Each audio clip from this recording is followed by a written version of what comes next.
So I'm from MUSC, from the Stroke Center. I'm the project manager there. We are involved in telemedicine for treating stroke patients at 15 spoke hospitals. We also are involved in several research studies involving sickle cell disease and stroke. We are the national core for TCD, which is a transcranial Doppler ultrasound, which is a test to assess risk of stroke for children with sickle cell disease. So we're involved on a national level in that area. So what is REACH? REACH is our telemedicine program that we use. It's a rapid evaluation of acute ischemic stroke. It's really a partnership between rural community hospitals and MUSC. It's a 100% web-based service through which we log on and provide consults to emergency rooms around the state so that we can provide a stroke neurologist, in Georgetown Hospital, Waccamaw Hospital, various places throughout the state. Those are our docs. Why do we have telemedicine? Telemedicine allows us to facilitate communication between the hub, which we call MUSC is the hub, and then all of the hospitals out in the state are our spoke hospitals. And it gives these spokes access to expert physicians that are trained in treating stroke. Now, if you don't know, stroke can be treated if you get to the hospital on time. TPA is a drug that people call the clot buster, and it can be administered within 3 hours from onset of symptoms, out to 4.5 hours in some cases. So it's very important that when people have a stroke, they get to the emergency room immediately so that they, can receive the best treatment. We facilitate the rapid response to these stroke patients, and it increases the use of TPA, this clot-busting drug. We also will bring patients to MUSC for intra-arterial procedures. They can go in and suck out clots, coil them and pull them out, various procedures to remove a clot if this clot buster doesn't work. Also, having the system, I believe, enhances the confidence in the community for the local facility, and it creates a really nice partnership for MUSC around the state. I feel like we get more calls for all different kinds of things. We've now developed relationships with other hospitals, and it allows us to sort of bridge the gap and offer some of the expert care that we have at MUSC out into the community hospitals that may not have that available to them. So we started with telemedicine in 2008 in May. Actually, Georgetown and Waccamaw hospitals were our very first two-spoke hospitals. And stroke, as you probably have heard, is a huge problem in South Carolina. So our system grew very rapidly. We are now at 15 spoke hospitals. You could see on the previous slide just how common stroke is in South Carolina. And you'll see sort of the dark blue are the highest stroke rates, highest mortality rates. And it's scary. But we're covering most of the hospitals in that region now with telemedicine. So stroke is one of the leading causes of death and the #1 cause of disability in the United States. And as I said, strokes can be treated with alteplase or TPA, but it has to be given within 3 hours from the onset of symptoms. And so often people will feel, oh, I'm not feeling very well, maybe lay down for a little bit, you'll feel better.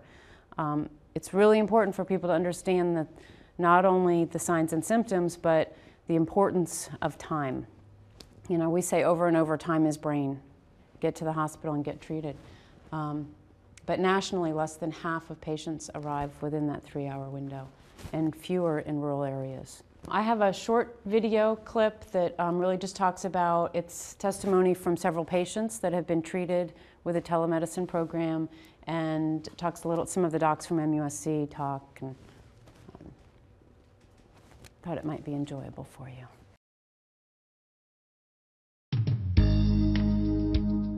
It was just a regular day, and when I normally call her at noon to check on her, she did not answer the phone. And so that alarmed me, because normally she answers the phone right away. I went into the house and I found her in her bedroom, and she was half on the floor and halfway in the bed. And her left side was totally paralyzed, and you could see that something was wrong.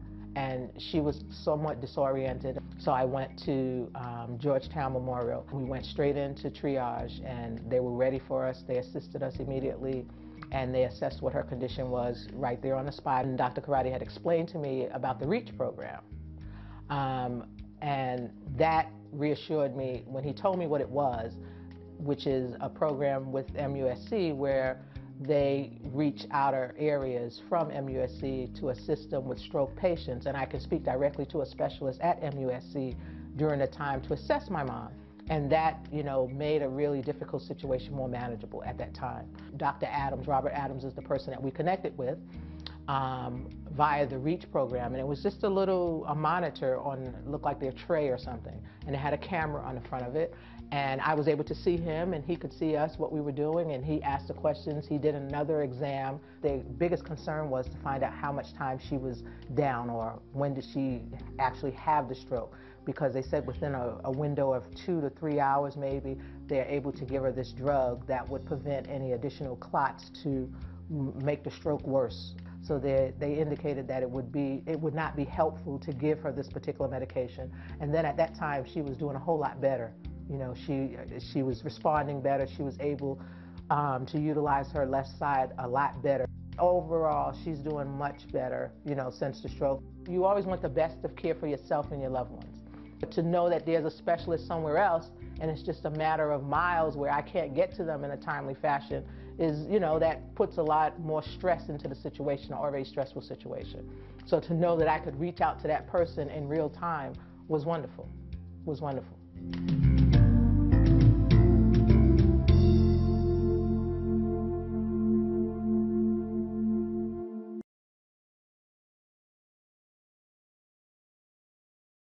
My name is Elizabeth Lafada, and I experienced a stroke on February 20th, 2009. I was in gym. I was on a bike. I was bicycle riding, and I felt numbness in my legs, and I immediately knew there was something wrong, and I got off the bike and knelt down on the floor, and by that time the numbness started going all through my legs and all through my arms, and I somehow dragged myself over to a wall to sit in. And my husband, thank God, was there, and he looked at me, and I said, I don't know what's wrong with me. I'm just numb.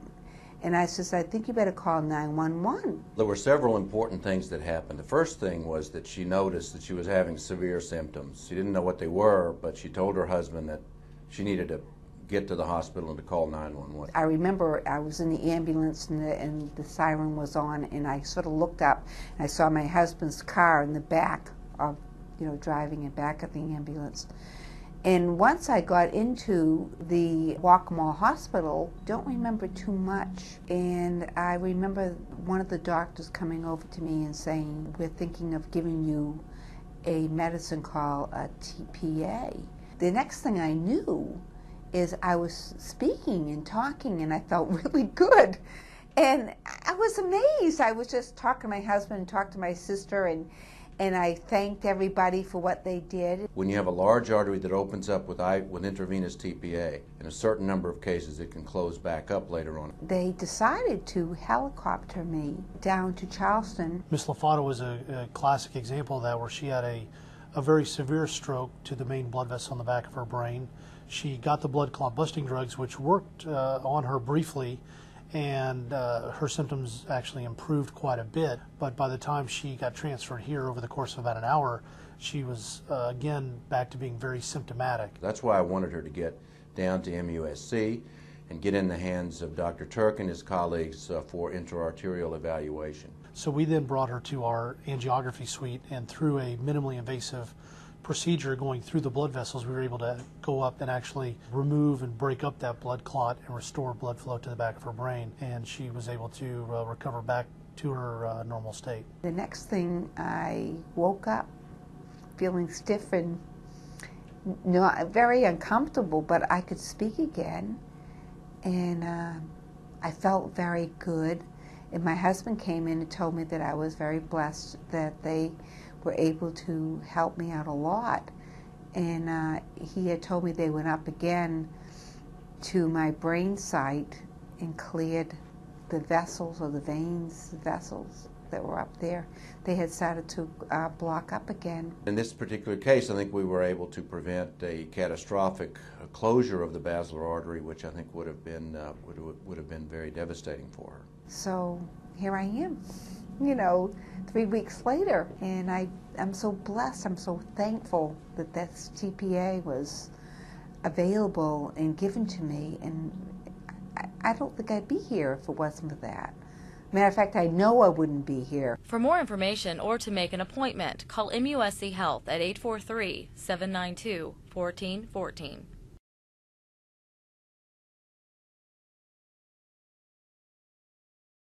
On December the 8th, on Sunday night, I was by alone. My son had left to go home, and I decided that I would put dishes up that I had washed in the dish drain, and when I went to put the pot in the utility cabinet, I dropped it. My head felt very strange, and I laid my head on the bar, and the coolness felt good actually when I laid my head on the bar, and I said, no, I can't do this.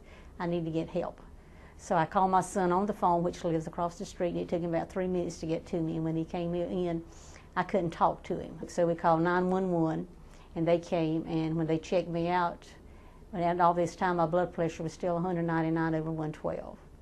So they loaded me up a new ambulance, started an IV like they always do, and transported me to Grand Strand Hospital. When we got to Grand Strand, there was not a neurologist on staff at the time, so they communicated back and forth with MUSC with Dr. Turan via computers. When I turned on the computer and saw her in the hospital bed, she had pretty bad slurred speech and some right-sided weakness. While we were going through the consult, her speech had improved somewhat.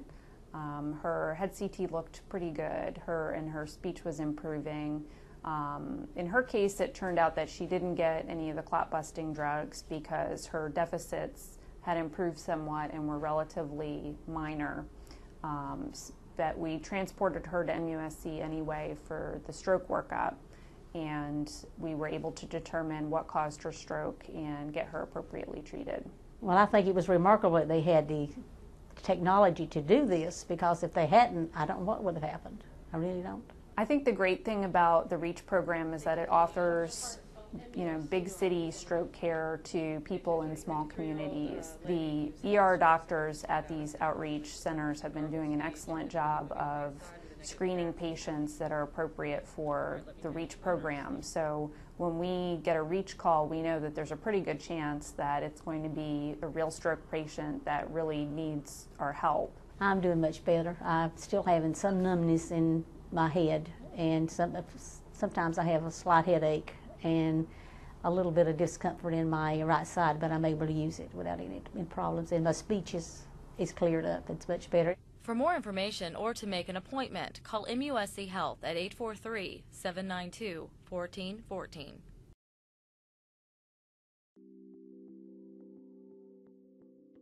I'm Donna Sharp, and I'm a stroke patient from MUSC. About 3 weeks ago, I had a major stroke. I woke up and couldn't get out of my bed. They took me to MUSC and did CAT scans and saw that I had a clot on my brain, and I was not moving my left side at the time. Upon Ms. Sharp's arrival to the ER, she was assessed by our group of stroke neurologists and found that she had in fact a severe stroke that would leave her unable to use the left side of her body if something further was not done. She was a challenging patient in many ways because she presented as what we call a wake-up stroke. In other words, we don't know what time her symptom onset occurred. She just woke up unable to use the left side of her body. The difficulties we face are that the current methodologies that we have to treat people with strokes are all based on time.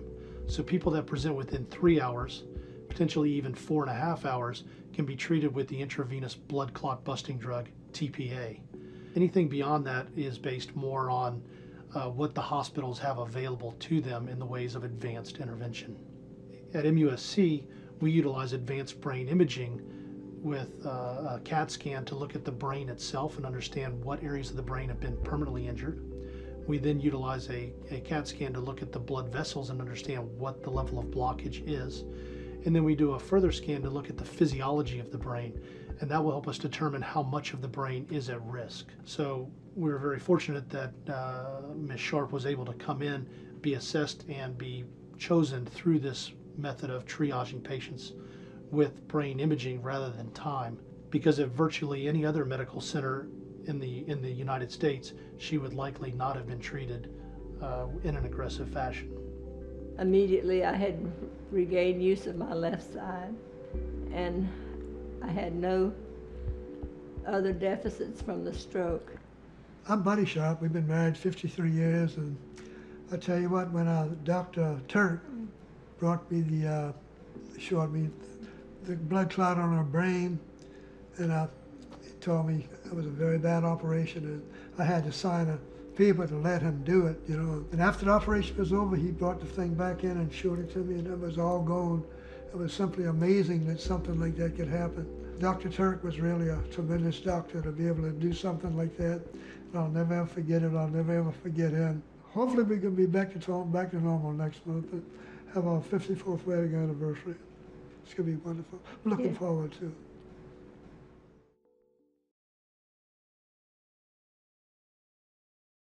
Dominique Brunissen. He says that, of course, he's called Dominique, and that we were having some time in Hilton Head on vacations. We've been coming to Hilton Head the last 10 years, usually 2-3 times a year, and we rent a house on the Gulf, and he was just playing golf and going to the beach, and he said that everything was perfect. Non, la seule chose dont je me souviens, c'est que he started vomiting and vomiting and vomiting every 5 minutes, so I called 911. I remember they came immediately. There was the fire truck, the ambulance, everybody just in front of the house. And they went upstairs and they started asking him questions, because I think they suspected he had a heart stroke. And his words were starting to be a little slurred. So they took him down on a little chair. He was still vomiting in a plastic bag. Afterwards, we arrived at the emergency department in Hilton Head Hospital.